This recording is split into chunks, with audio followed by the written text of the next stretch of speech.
اعوذ باللہ من الشیطان الرجیم بسم اللہ الرحمن الرحیم۔ محترم ناظرین، حضرت محمد صلی اللہ علیہ وسلم کا بتایا ہوا خاص وظیفہ آپ کے ساتھ شیئر کر رہا ہوں۔ ہر روز یہ سورت 7 بار پڑھ لیا کرو، اللہ پاک آپ کی 7 نسلوں کو بھی کامیاب کر دے گا انشاءاللہ۔ بھائیوں اور بہنوں، قرآن کریم کی سب صورتوں میں سے عظیم ترین صورت آج آپ کو اس وظیفے میں بتانے لگا ہوں، جو کہ بہت ہی قیمتی صورت ہے کہ نبی پاک صلی اللہ علیہ وسلم نے جس کے بارے میں بتایا کہ یہ ایسی صورت ہے جس سے 7 سمندروں کے خزانے کھل جاتے ہیں۔ جب کوئی زمین پر اس صورت کی تلاوت کرتا ہے نا، تو زمین کے نیچے اور سمندر کے نیچے رہنے والی مخلوقات اس پڑھنے والے کے لیے دعا کرتی ہیں۔ یہ صورت پڑھنے والا 7 سمندروں پر حکمرانی کرتا ہے۔ اس صورت کی آیات بھی 7 ہیں اور اس کو 7 مرتبہ پڑھنے والا 7 سمندروں پر حکمرانی کرنے لگتا ہے۔ اس صورت کی تلاوت کرنے والے کی زمین کے اوپر اور زمین کے نیچے سمندروں کے نیچے تمام مخلوقات محبوب بن جاتی ہیں۔ وہ اس صورت کے پڑھنے والے کے غلام بن جاتے ہیں۔ پھر غیب سے اس کے لیے ہر کام آسان کر دیا جاتا ہے، اس کی زندگی کی مشکلات کو آسانیوں میں بدل دیا جاتا ہے۔ تو اگر آپ رزق کی تنگی کی وجہ سے پریشان ہیں یا کوئی بھی اور مسئلہ ہے، تو اس صورت کو روزانہ صرف 7 بار پڑھنے کا اپنا معمول بنا لیں۔ چلتے پھرتے اٹھتے بیٹھتے جب یاد آئے اپنی زندگی کا حصہ بنا لیں۔ انشاءاللہ آپ کو وہ سب کچھ ضرور ملے گا جس کی آپ خواہش کریں گے۔ اللہ تعالیٰ آپ کو وہ سب کچھ اس صورت کی برکت سے ضرور عطا فرمائے گا۔ یہ قرآن پاک کی 7 آیات پر مشتمل چھوٹی سی صورت ہے، اور وہ صورت ہے جو قسمت کے بند دروازوں کو کھول دیتی ہے اور پڑھنے والے کے لیے قدم قدم پر آسانیاں پیدا کرتی ہے۔ تو ناظرین، آج آپ کو وظیفے میں جو صورت بتانے لگا ہوں، یہ اللہ تعالیٰ کے پیارے کلام پاک کی سب سے پہلی صورت ہے، جس کے اور بھی بہت سے نام ہیں، لیکن قرآن پاک میں اس پہلی صورت کا نام سورۃ الفاتحہ ہے، جو قرآن پاک کے آغاز میں ہی اللہ تعالیٰ کی وحدانیت، اس کی ربوبیت، اس کی الوہیت کے ساتھ ساتھ انسان کے لیے فلاح اور کامیابی کی دعا بھی ہے، اور اس کی دعاؤں کے ساتھ ساتھ اللہ تعالیٰ کی نعمتوں کے حصول کا بہترین ذریعہ بھی ہے۔ سورۃ الفاتحہ کی ناظرین، ہم سب جانتے ہیں کہ بہت ہی زیادہ فضیلت اور اہمیت ہے، اور اس سورت کے بہت سے فضائل ہیں کہ یہ سورۃ الفاتحہ نماز کا باقاعدہ رکن ہے، چنانچہ سورۃ الفاتحہ کے بغیر نماز مکمل ہو ہی نہیں سکتی۔ ناظرین کرام، سورۃ الفاتحہ قرآن کریم کی افضل ترین صورت ہے، چنانچہ امام ترمذی نے ایک روایت ذکر کی ہے اور اسے صحیح بھی قرار دیا ہے کہ سیدنا ابو ہریرہ رضی اللہ تعالی عنہ فرماتے ہیں کہ حضور علیہ الصلاۃ والسلام نے ابی بن قعب رضی اللہ تعالی عنہ سے فرمایا کہ کیا آپ یہ پسند کرتے ہیں کہ میں آپ کو ایسی عظیم صورت سکھاؤں کہ اس جیسی صورت تورات، زبور، انجیل سمیت قرآن مجید میں بھی نازل نہیں ہوئی؟ تو ابن قعب نے کہا، جی ہاں اللہ کے رسول، مجھے ضرور سکھائیے۔ تو آپ صلی اللہ علیہ وسلم نے فرمایا کہ تم نماز میں کیسے قرأت کرتے ہو؟ ابو ہریرہ کہتے ہیں کہ ابی بن قعب نے سورۃ الفاتحہ کی تلاوت شروع کی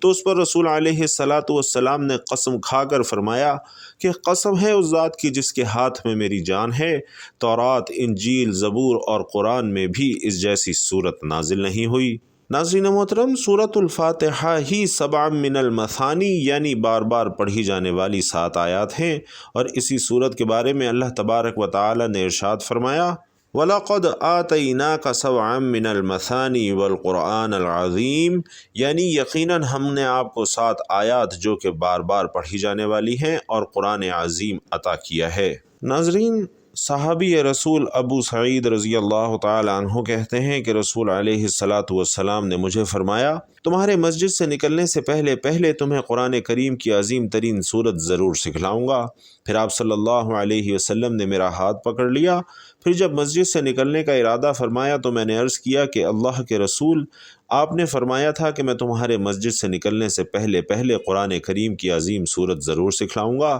تو آپ صلی اللہ علیہ وسلم نے فرمایا کہ وہ عظیم صورت الحمدللہ رب العالمین ہے، اور یہی صورت 7 المثانی بھی ہے، اور مجھے دیا گیا قرآن کریم بھی عظیم ہے۔ ناظرین، حافظ ابن حجر رحمۃ اللہ علیہ کہتے ہیں کہ سورۃ الفاتحہ کے 7 من المثانی، اس نام کی وجہ تسمیہ کے بارے میں اختلاف ہے، تو بعض وجہ تسمیہ کے بارے میں کہتے ہیں کہ یہ نام ہر رکعت میں پڑھے جانے کی وجہ سے ہے، بعض کہتے ہیں کہ سورت کے ذریعے اللہ تعالیٰ کی ثنا بیان کی جاتی ہے، جبکہ بعض کہتے ہیں کہ یہ اس امت کے لیے استثنائی صورت ہے، اس امت سے قبل کسی کو یہ صورت عطا نہیں کی گئی۔ ناظرین، اس صورت میں اللہ تبارک و تعالی کی حمد و ثنا اور بزرگی بیان کرنے کو بارگاہ الہی میں وسیلہ بنایا گیا ہے، اسی طرح اللہ کے سامنے اللہ کی الوہیت وحدانیت کو وسیلہ بنا کر سب سے اہم ترین سوال اور کامل ترین مرغوب چیز مانگی گئی ہے، اور وہ ہے ہدایت۔ سورۃ الفاتحہ مختصر سی صورت ہونے کے باوجود